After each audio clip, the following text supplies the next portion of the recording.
Ikalawang Pedro, unang kabanata.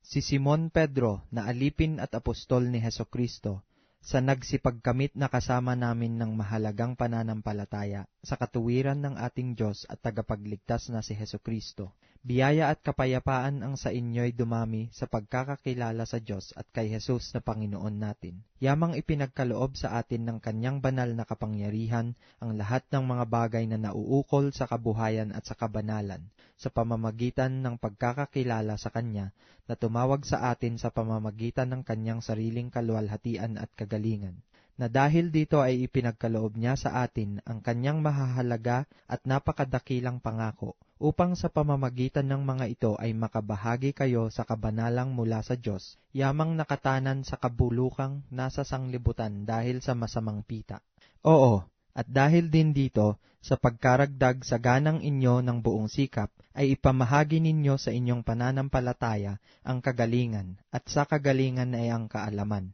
at sa kaalaman ay ang pagpipigil, at sa pagpipigil ay ang pagtitiis, at sa pagtitiis ay ang kabanalan, at sa kabanalan ay ang mabuting kalooban sa kapatid, at sa mabuting kalooban sa kapatid ay ang pag-ibig. Sapagkat kung nasa inyo ang mga bagay na ito at sumasagana, ay hindi kayo pababayaang maging mga tamad o mga walang bunga sa pagkakakilala sa ating Panginoong Hesukristo. Sapagkat yaong wala ng mga bagay na ito ay bulag, na ang nakikita lamang ay ang nasa malapit, sa pagkalimot ng paglilinis ng kanyang dating mga kasalanan. Kaya mga kapatid, lalong pagsikapan ninyo na mga panatag kayo sa pagkatawag at pagkahirang sa inyo, sapagkat kung gawin ninyo ang mga bagay na ito ay hindi kayo mga titisod kailanman. Sapagkat sa gayon ay ipinamamahaging sagana sa inyo ang pagpasok sa kahariang walang hanggan ng Panginoon natin at tagapagligtas na si Hesukristo. Kaya't magiging handa akong lagi na ipaaalala ko sa inyo ang mga bagay na ito, bagamat inyong nalalaman at kayo'y pinatitibay sa katotohanang nasa inyo. At inaakala kong matuwid na samantalang ako'y nasa tabernakulong ito, ay kilusin ko kayo na ipaalaala ko sa inyo. Yamang aking nalalaman na dumarating na madali ang paghiwalay ko sa aking tabernakulo,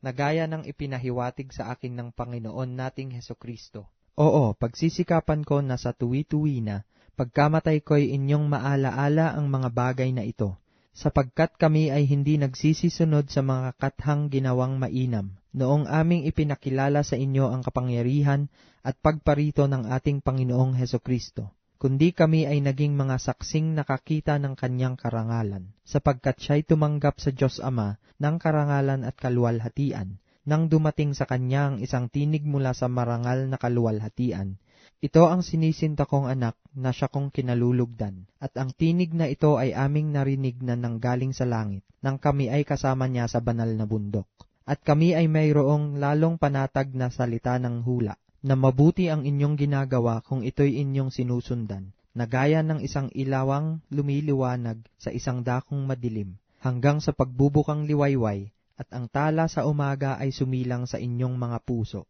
na maalaman mo na ito, na alinmang hula ng kasulatan ay hindi nagbuhat sa sariling pagpapaliwanag, sapagkat hindi sa kalooban ng tao dumating ang hula kailanman, kundi ang mga tao ay nagsalita buhat sa Diyos, na nangaudyukan ng Espiritu Santo. Ikalawang kabanata.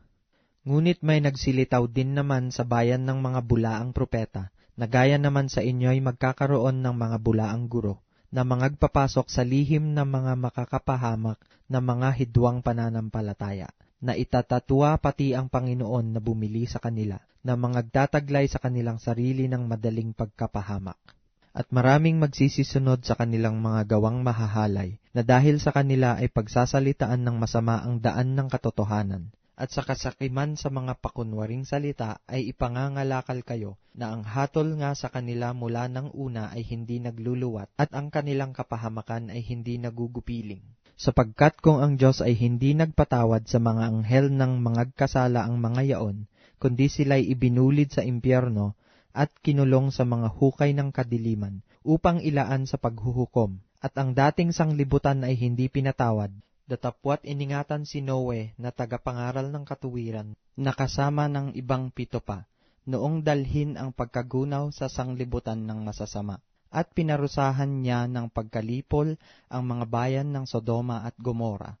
na pinapaging abo nang maging halimbawa sa mga magsisipamuhay na masama. At iniligtas ang matuwid na si Lot, na lubhang nahahapis sa mahahalay na pamumuhay ng masasama, sapagkat ang matuwid na ito na namamayang kasama nila ay lubhang nahapis araw-araw ang kanyang matuwid na kaluluwa sa pagkakita at pagkarinig niya ng mga gawa nilang laban sa kautusan. Ang Panginoon ay marunong magligtas ng mga banal sa tukso at maglaan ng mga di matuwid sa ilalim ng kaparusahan hanggang sa araw ng paghuhukom. Datapwat lalong-lalo na ng mga nagsisilakad ng ayon sa laman sa masamang pita ng karumihan at nangapupuot sa pagkasakop, mga pangahas, mapagsariling kalooban, sila'y hindi natatakot na magsialipusta sa mga pangulo. Samantalang ang mga anghel, bagamat lalong dakila ang lakas at kapangyarihan, ay hindi nagtataglay ng paghatol na may alipusta laban sa kanila sa harapan ng Panginoon. Datapwat ang mga ito na gaya ng mga kinapal na walang bait,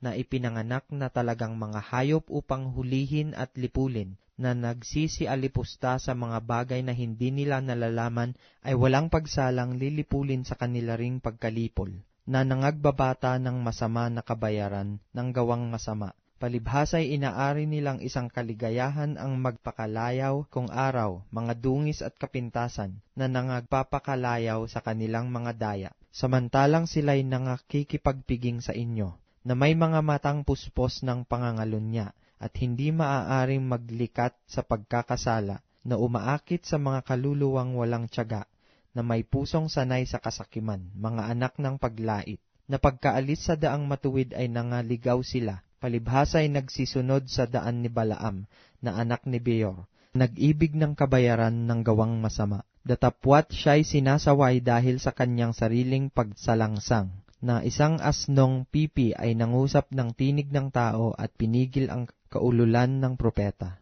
Ang mga ito'y mga bukal na walang tubig, mga ulap na tinatangay ng unos, na sa kanila'y itinaan ang kapusikitan ng kadiliman, sapagkat sa pananalita ng mga kapalaluan na walang kabuluhan, ay umaakit sila sa masasamang pita ng laman sa pamamagitan ng kalibugan, doon sa nagsisitakas sa nangamumuhay sa kamalian, na pinangangakuan ng kalayaan, samantalang sila'y mga alipin ng kabulukan, sapagkat ang nadaig ninuman ay naging alipin din naman niyaon. Sapagkat kung pagkatapos na sila'y makatakas sa mga pagkahawa sa sanglibutan, sa pamamagitan ng pagkakilala sa Panginoon at tagapagligtas na si Hesukristo, ay muling mahalubiluhan at madaig niyaon, ay lalong sumasama ang huling kalagayan nila kaysa ng una, sapagkat magaling pa sa kanila ang hindi nakakilala ng daan ng katuwiran, kaysa pagkatapos na makilala ito ay tumalikod sa banal na utos na ibinigay sa kanila. Nangyari sa kanila ang ayon sa kawikaang tunay. Nagbabalik na muli ang aso sa kanyang sariling suka, at sa paglulubalob sa pusali ang babaeng baboy na nahugasan. Ikatlong kabanata.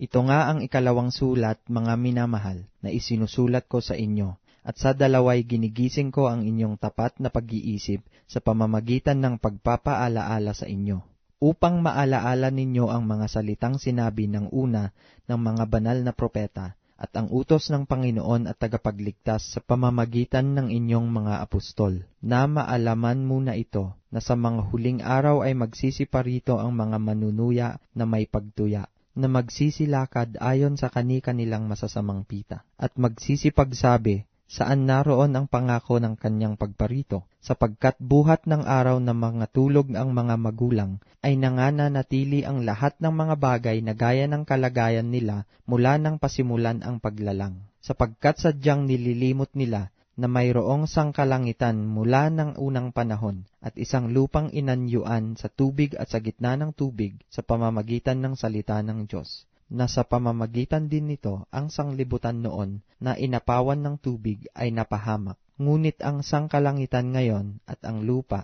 sa pamamagitan ng gayon ding salita ay iningatang talaga sa apoy, na itinataan sa araw ng paghuhukom at ng paglipol sa mga taong masama. Datapwat huwag ninyong kalimutan, mga minamahal, ang isang bagay na ito, na ang isang araw sa Panginoon ay katulad ng 1,000 taon, at ang 1,000 taon ay katulad ng isang araw. Hindi mapagpaliban ang Panginoon tungkol sa kanyang pangako, na gaya ng pagpapalibang ipinalalagay ng iba, kundi mapagpahinuhod sa inyo na hindi niya ibig na sino man ay mapahamak, kundi ang lahat ay magsipagsisi. Datapwat darating ang araw ng Panginoon na gaya ng magnanakaw, na ang sangkalangitan sa araw na iyan ay mapaparam na kasabay ng malaking ugong, at ang mga bagay sa langit ay mapupugnaw sa matinding init, at ang lupa at ang mga gawang nasa lupa ay pawang masusunog. Yamang ang lahat ng mga bagay na ito ay mapupugnaw ng ganito. Ano ngang anyo ng mga pagkatao ang nararapat sa inyo sa banal na pamumuhay at pagkamaawain, na ating hinihintay at pinakananasa ang pagdating ng kaarawan ng Diyos, na dahil dito'y ang sangkalangitan na nagniningas ay mapupugnaw, at ang mga bagay sa langit ay matutunaw sa matinding init. Ngunit ayon sa kanyang pangako ay naghihintay tayo ng bagong langit at ng bagong lupa, na tinatahanan ng katuwiran. Kaya nga, mga minamahal, yamang kayo'y nagsisipaghintay ng mga bagay na ito, ay pagsikapan ninyong masumpungan kayo sa kapayapaan, na walang dungis at walang kapintasan sa paningin niya. At inyong ariin na ang pagpapahinuhod ng ating Panginoon ay pagliligtas, na gaya rin naman ni Pablo, na ating minamahal na kapatid, na ayon sa karunungang ibinigay sa kanya ay sinulatan kayo. Gayon din naman sa lahat ng kanyang mga sulat, na dooy sinasalita ang mga bagay na ito, na dooy may ilang bagay na mahirap unawain, na isinisinsay ng mga di nakaaalam at ng mga walang tiyaga, na gaya rin naman ng kanilang ginagawa sa ibang mga kasulatan, na ikapapahamak din nila. Kaya nga, mga minamahal, yamang nalalaman na ninyo ng una ang mga bagay na ito, ay magsipag-ingat kayo, baka kung mga ligaw kayo sa pamamagitan ng kamalian ng masasama, ay mga hulog kayo sa inyong sariling katyagaan. Datapwat magsilago kayo sa biyaya at sa pagkakakilala sa ating Panginoon at tagapagligtas na si Hesukristo. Sumakanya nawa ang kaluwalhatian ngayon at magpakailanman. Siya nawa.